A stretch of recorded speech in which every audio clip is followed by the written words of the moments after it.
The Employee Retention Credit, or ERC, was introduced during the early days of the pandemic to help ease some of the financial burdens that many of these businesses were facing. But what is ERC? How does it work? And how can salons with employees qualify? My name is Lori Obazinski. I'm the Director of Sales and Business Development for Rosy Salon Software. And I'm here to introduce Rebecca Sheppard and Peter Haukebo from Frost Tax Law. And they're going to be explaining to you guys what you need to know about the Employee Retention Credit. So Rebecca, Peter, welcome. Thanks so much. I'm going to disappear and let you guys take it away. Sounds good. Thank you so much, Lori.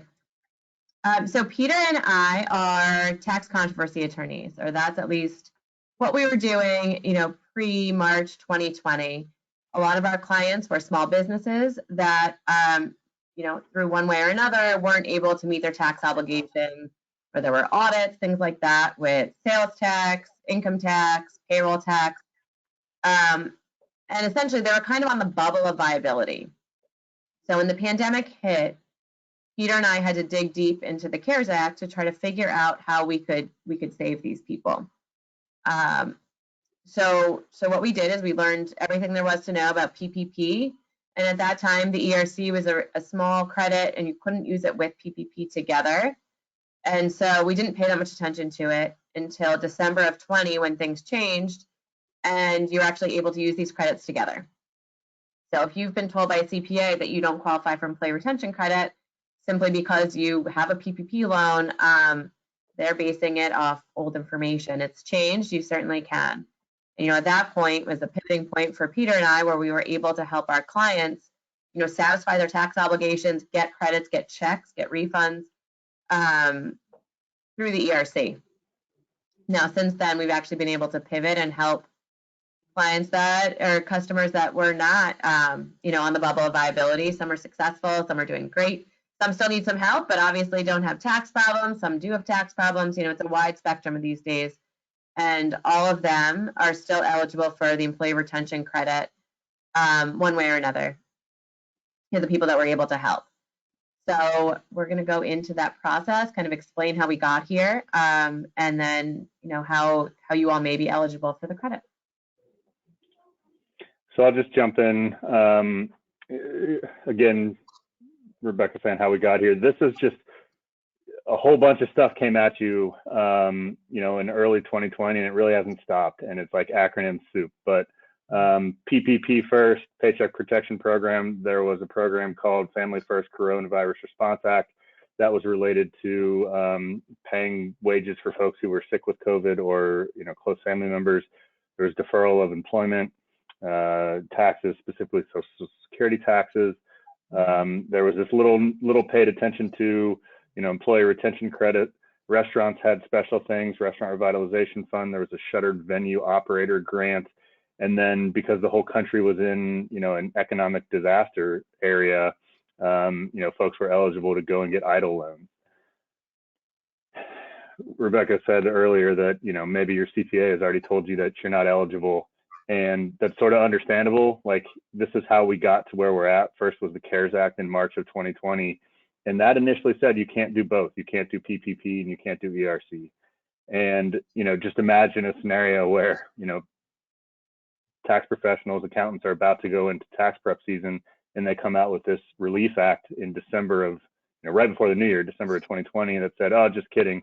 You actually can do both. And not only is it for 2020, but it's also for 2021. And, oh, by the way, now it's more lucrative than PPP. And then even during tax prep season, they come out, the administration changes from Trump to Biden. They come out with a new thing in, American Rescue Plan in March. So still during tax prep season. And they say, oh, hey, just kidding again. Now you can get it for quarters 3 and 4. And there's this thing called a recovery startup business. And then just to, mess with everybody, they came out again with the Infrastructure Act and pulled some of it back. And we'll get into some details there. They've come out with guidance over, the last year or so. This is what this presentation is based on, is a lot of the Q&A that is sort of flushed out in these various notices and revenue procedures. And then just to make sure we're all sort of on, level playing field before we get into some of the details. These are payroll tax returns. We're talking to you about how to take positions on payroll tax returns. because that's how you claim the employee retention credit. Payroll tax basics is each quarter you file Form 941. You self-assess the amount of wages that you paid. You self-assess what FICA, what Social Security and Medicare taxes need to be collected from the employee and paid by the business. And you're self-assessing what the withholding amounts are for individual employees. That stuff was all pre-existing pre-COVID. That's nothing new. They've just changed the tax form several times, and Rebecca will get into that a little bit later. What is it? What are we talking about? You know, Peter explained how he got here, but we want to explain to you why this is such a big deal. So in the beginning, PPP, you could take, I think, $15,000, and the banks pushed it, and everyone went crazy. It was super popular. You know, banks weren't able to keep up with demand. SBA was getting flooded. And that's because banks were advertising for this, right? So you would see commercials, you would see cabbage loans and all this stuff because they were getting paid. Well, this is from the IRS. This is through the government, and they're not getting paid, and they've done a terrible job of getting the word out. That's why we are here. So what is it? It's up to $26,000 per employee if you're eligible for all of the quarters. And we'll get into eligibility in a minute.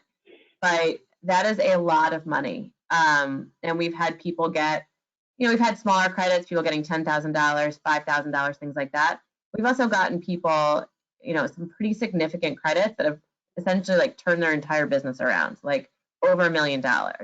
Now, that may not be you, but, you know, $25,000, $50,000, these are all still like good amounts of credit, good amounts of income that you're able to claim, you know, if you're eligible.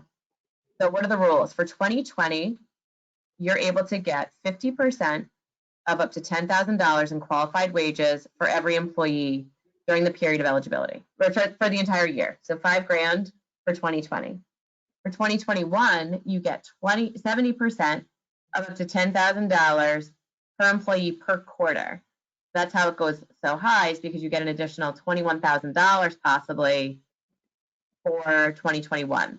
And this was kind of in line with the way Congress was working, was that every kind of iteration of legislation that was passed for these like COVID relief credits got more and more employer friendly.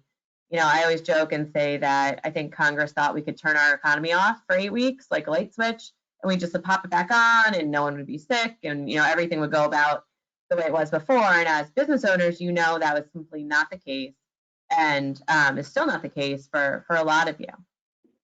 So that's why they got more and more friendly toward the employer. So that's how much the credit is. So how do we know if you're eligible? So the term eligible employer means an employer which was carrying on a trade or business, you're open, during the calendar quarter where the credit is determined. So you had to be open during 2020 or 2021 for the credits that we're claiming. And my favorite part of the presentation, there's 2 ways to be eligible, either through gross receipts or partial restrictions. So gross receipts is the easiest one. We tell everyone to look at this first, because if your gross receipts went down by the appropriate amount, we don't have to do any more work. You're eligible, and we can move on to the next thing, which is determining how much you're going to get. So the gross receipts test for 2020, the gross receipts went down 50% quarter over quarter from 2020 to 2019. That's a lot. So not everyone's going to be able to qualify that way, but some of you are probably closed in Q2, so it's possible.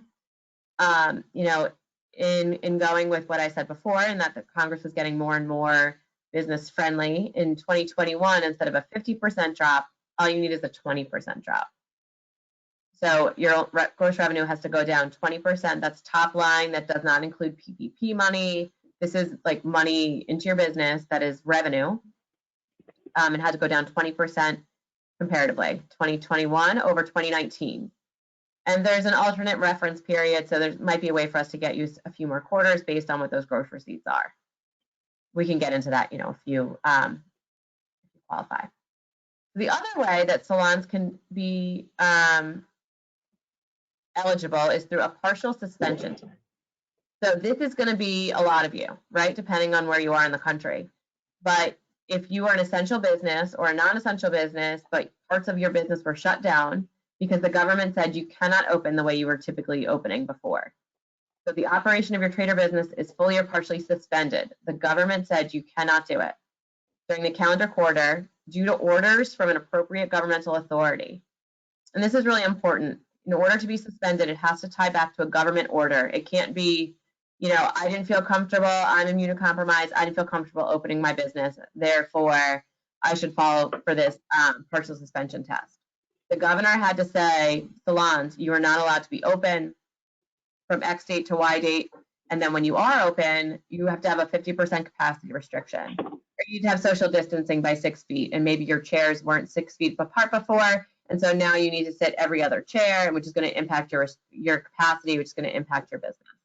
We kind of look at it as like an eminent domain thing, right? Like the government came in and said, the way you're operating in 2019, you can no longer do because of, you know, public health concern. So you get compensated for that, even if your revenue went up. So one thing I didn't mention with gross receipts is that your gross receipts can go down for any reason at all. You close the location because the lease wasn't good, whatever the situation may be, it is not dependent on COVID. However, for the partial restriction, it has to be COVID-based. The order has to tie back to COVID. However, your gross revenue could have actually gone up. So even if you're restricted, if your revenue went up, you can still qualify for these credits. And I just want to real quick clarify. You said governor, but you can go. These orders can be governors. They can be county level. They can be local level. It could be, you know, a health department. But it needs to be something more than a politician at a press conference or something like that. So typically, there's a lot of governors who are making these orders. There are a lot of governors who are also sort of punting to the local level for what they wanted to do. Yeah, absolutely. So in order to qualify under that partial suspension, your revenue has to be restricted by more than a nominal amount. The IRS is going to look at that at 10%. So if the government came in and said, hey, you can't run your business the way you want to, like grocery stores couldn't have salad bars anymore. And they've said specifically, like, that's not what we're talking about. That's not enough. You need to have more in order to qualify. So you need to be more than 10% of your sales that was suspended to consider to be more than nominal. There's the next slide. So again, you know, based on either restrictions on capacity, spacing limitations, hour reductions necessary to comply with hygiene and sanitation procedures, you know, a lot of you were impacted due to government orders, and that's something that we can look at to determine, you know, your eligibility. All right, so I want to pop in real quick. I'm sorry to interrupt you. I should have said this at the beginning, but for anybody watching, because we're going over so much good information and people may have some light bulbs going off, there's a chat box in your control panel. So if anybody has questions or things that they want to ask after this presentation, drop it into the chat box and we'll be able to go over any of these questions afterwards.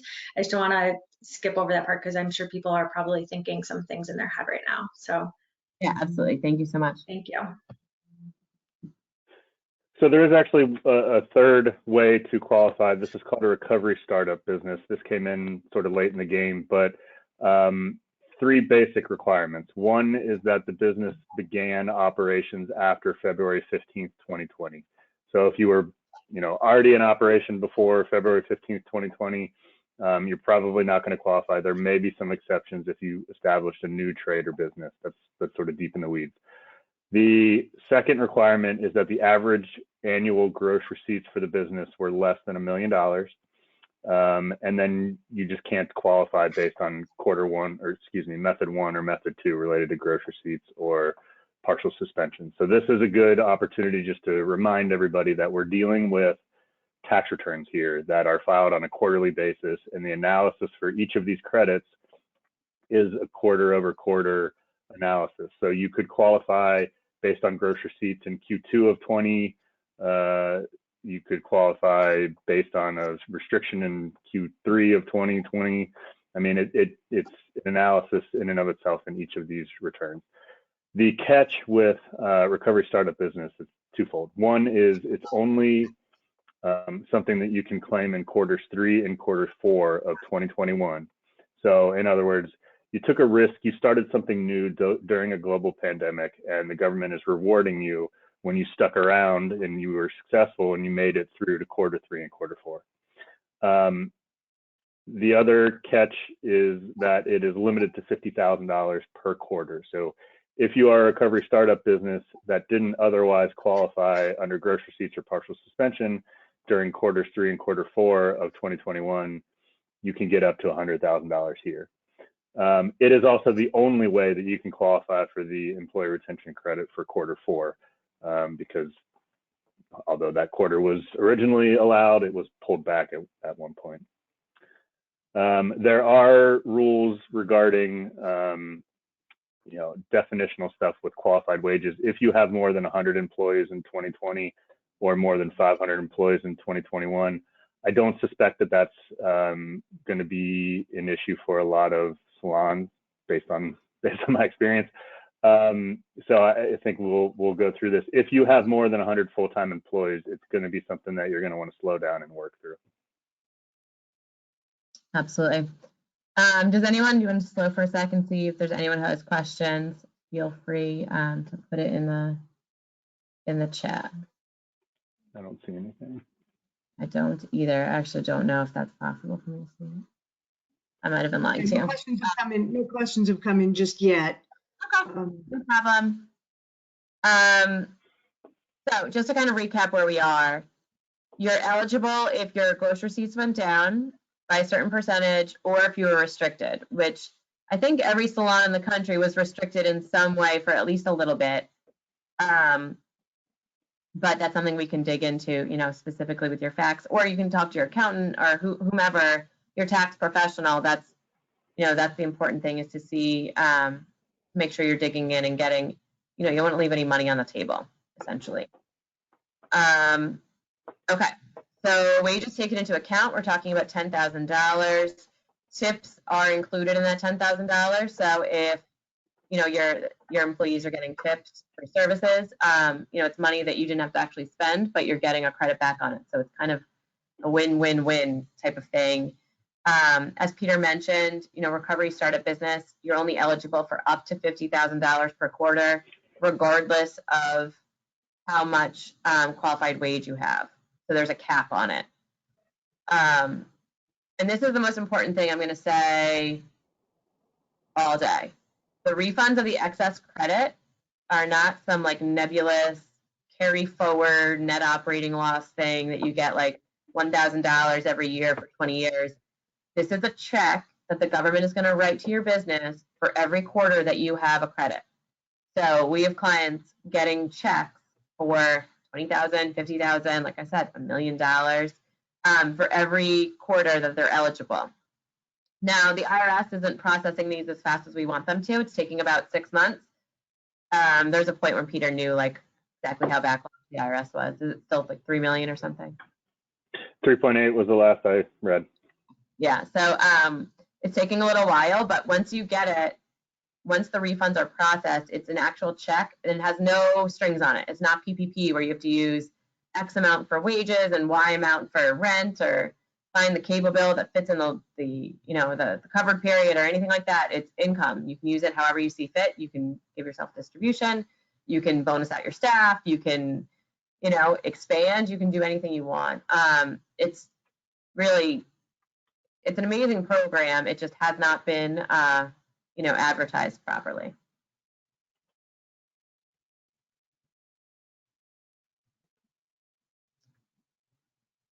I do have one question. A couple of people have said that they are excited to get the recording. So just to clarify, anyone who joined at any time during this session or just registered and was not able to join, obviously you're not here, will be receiving a recording of this event. So we have had several people chiming in saying this has been super helpful, and they're looking forward to reviewing the playback.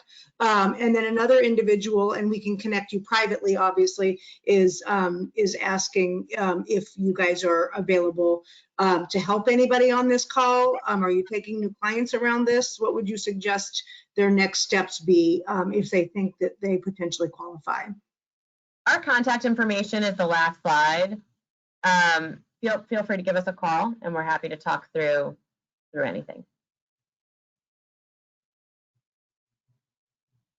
So Wonderful. I guess the rest of this is going to be a couple of catches, right? We've sort of laid out best case scenarios for all this stuff, and it all sounds really great. And now is really where you got to dig in and do some hard work. Impact of other credit and relief provisions. There are a bunch of other programs that you can claim alongside of ERC, but you can't claim the same thing for the same wage. And so those are sort of that alphabet soup acronyms that I went through in the early slides was FFCRA, ERC, RRF, other family and medical leave stuff. If you had that kind of stuff going on, you really need to slow down and make sure that you're creating the appropriate documentation to make sure that you can back up exactly what you had going on. Absolutely. And when we prepare, and so if you don't call us, that's totally fine. But whoever you get to prepare this stuff for you, we would recommend getting a PPP work paper. So that way you can show somebody exactly why you thought you're eligible for the amount of credit that you're eligible for. It's going to be very important because in 2 years, it's going to be a huge pain to put all this stuff together. It's going to be much easier to do it as you go. And, they should be providing that service, the person who's putting this together for you. And then additionally, we talked about that partial restriction piece. What we do is we do like a legal opinion letter that says based on this government restriction, ABC Salon had their doors closed from March 15th to April 30th. Then they had a reduced capacity from May 1st to, January 1st, whichever the dates are. These are the orders that are attached, and this is why we believe they're eligible for the credit for this period of time. So it's important to find professionals that kind of not just perform the credit for you and figure out the numbers, but actually show you where they're getting the numbers for. So that way you're fully prepared in case, anything comes of it. So how to claim it. Like Peter said in the beginning, this is a payroll tax credit, which sucks because it's on the 941 and the 941 is terrible and I'm not a fan. I've always said my first experience with it was when I had a nanny in 2014 and I had to fill it out for the first time. Well, it's gotten 3 pages longer with all of the credits on there. And this is actually the worksheet that goes along with the 941 to show you how to calculate the credit once you've done your work.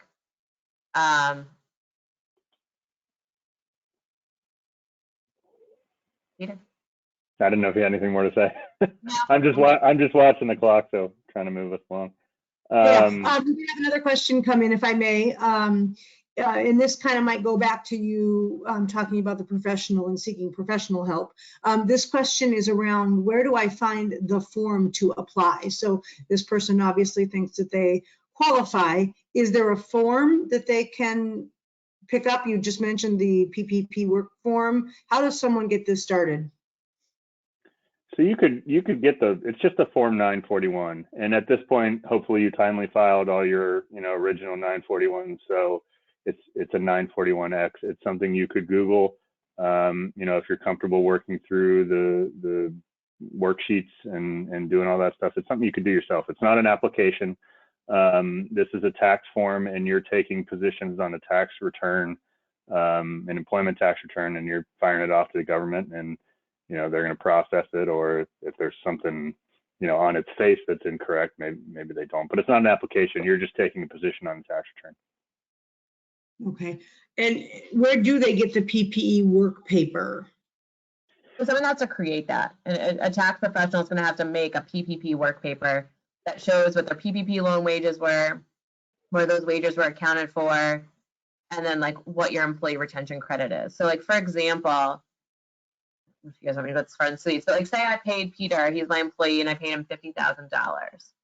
I took $20,000 of his yearly salary for PPP. I have $30,000 left in the year, depending on how the quarter falls and the cover period and all that, that I'm able to use for ERC. So one quarter I might use $10,000 for PPP and then $10,000 for ERC, if that makes sense. So you just can't use the same dollar twice. You want to make sure that it's being calculated properly. And we do And have a then- lot of questions coming in around how to get started. So maybe at the end, we can just summarize what your recommendation would be. Do they go to their tax professional, or do they go to a tax law firm like yours? Because again, still a lot of questions coming about how to get started. Yeah, absolutely. Well, I think Peter can probably go through this stuff. Yeah, I can go quick and then we can talk about that. Look, the government can audit you, right?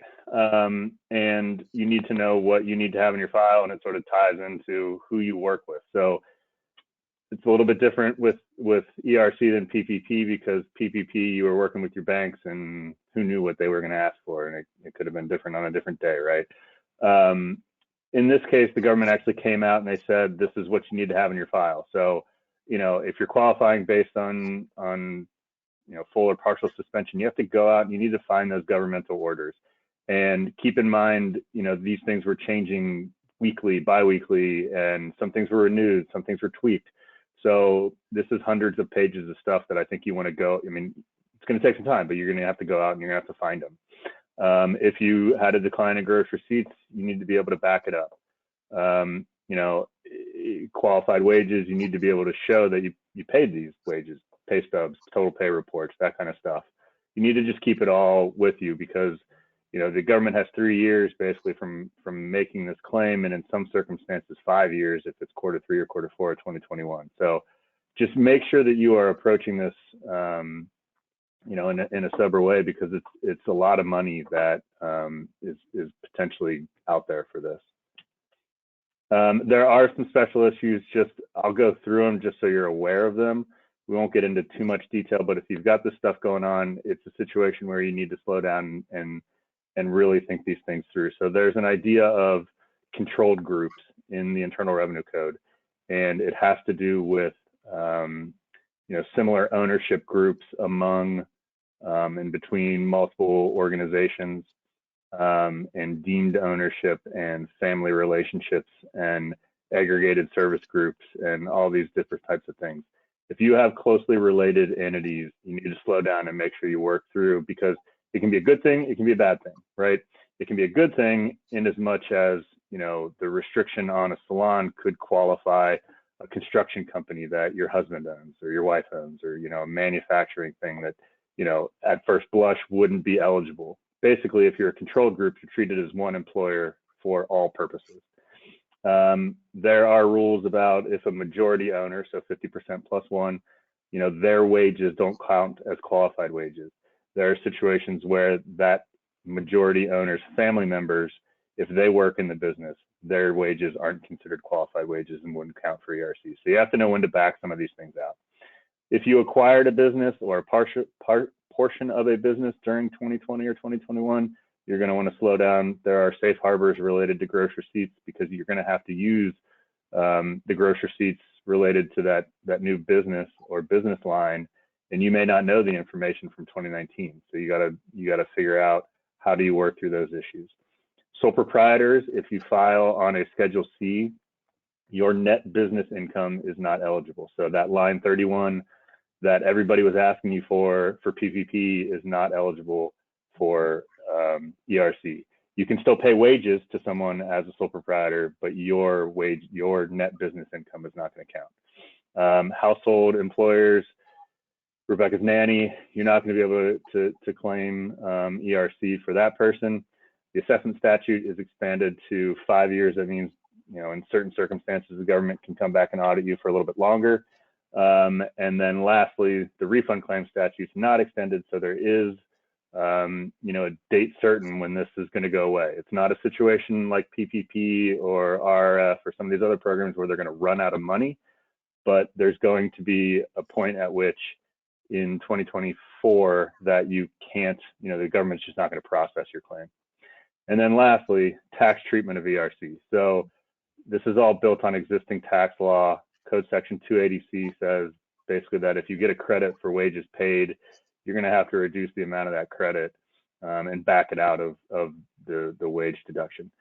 The thing with that is that hopefully you all have filed your 2020 business returns and at least are on extension for 2021.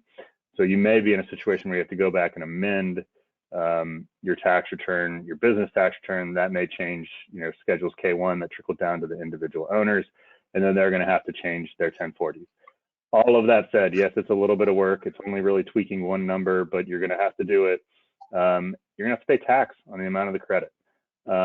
In almost all circumstances, it still makes more sense to pay the additional tax on this credit than to not claim the credit at all. So unless you're just in a situation where the credit is very small, it still is going to make sense to go after it. Awesome. So how to get started? So I mean, obviously, I think we're pretty cool. We do a good job, but there's plenty of people that can help you. So if you've got an accountant that you trust, you could start there. You could start with us. We're happy to help. I mean, we've done a lot of these, and I think it's pretty clear that we've done our homework on it. So we're happy to talk to you. Our emails are here. Our phone number's not. I don't know how to message organizers and panelists. I don't know how to send it out. But it's 410-497-5947. If you want to give us a call or shoot us an email, either one of us, we're happy to help and just talk you through and see, if it makes sense, how you're eligible, and then, what the next steps would be. Yeah, that's pretty much it. With your tax person. Pardon? I can add your information to the follow-up email. I hadn't done that, but everybody will receive a follow-up email with the recording as previously mentioned. I will add your contact information, if that's okay, to that email. That would be fantastic. As well as we have your website and everything too, so we can add that in there so people can check that out also.